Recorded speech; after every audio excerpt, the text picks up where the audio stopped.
چه لحظه هایی که در زندگی تو را گم کردم، اما تو همیشه کنارم بودی. چه دقیقه ها که حضورت را فراموش کردم، اما تو فراموشم نکردی. چه ساعت هایی که غرق در شادی و غرور، تو را که پشت همه کامیابی هایم بودی از یاد بردم، اما تو همیشه به یادم بودی.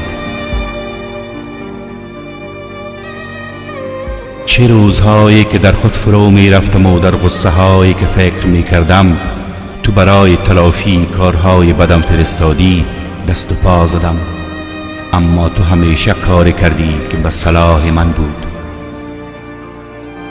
خدایا، وقتی خسته از همه جا و همه کس ناامیدانه به تو پناه آوردم، تو پناهم دادی. وقتی از آدمهای دور و برم دلم گرفت و دنیا غمهایش را برایم ارزانی کرد، تو به قلبم آرامش دادی.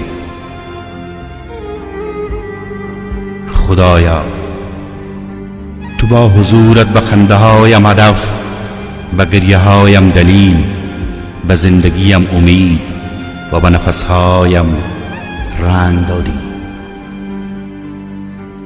وقتی قلبم تپید، تو همه عظمت و بزرگیت را در قلب کوچک و خسته‌ام جا دادی.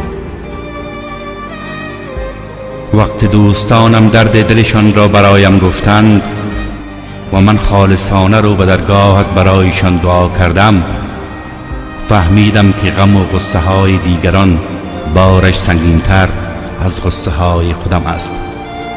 آن وقت در وجودم شیرینی به یاد دیگران بودن را چشیدم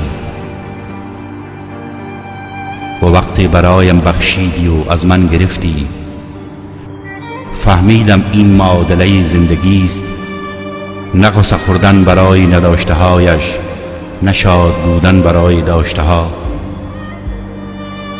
و وقتی به ازای نداشته ها برایم چیزهای دیگری دادی، آن وقت به بزرگی و مهربانیت بیشتر پی بردم و فهمیدم بیشتر از آنچه که هستی باید مهربان باشی. ای خدای من، خیلی دوستت دارم و به خاطر همه نعماتت سپاس گزارم.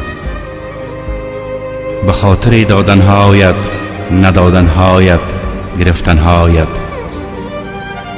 که دادنهایت را نعمت، ندادنهایت را رحمت و گرفتهایت را حکمت می پندارم.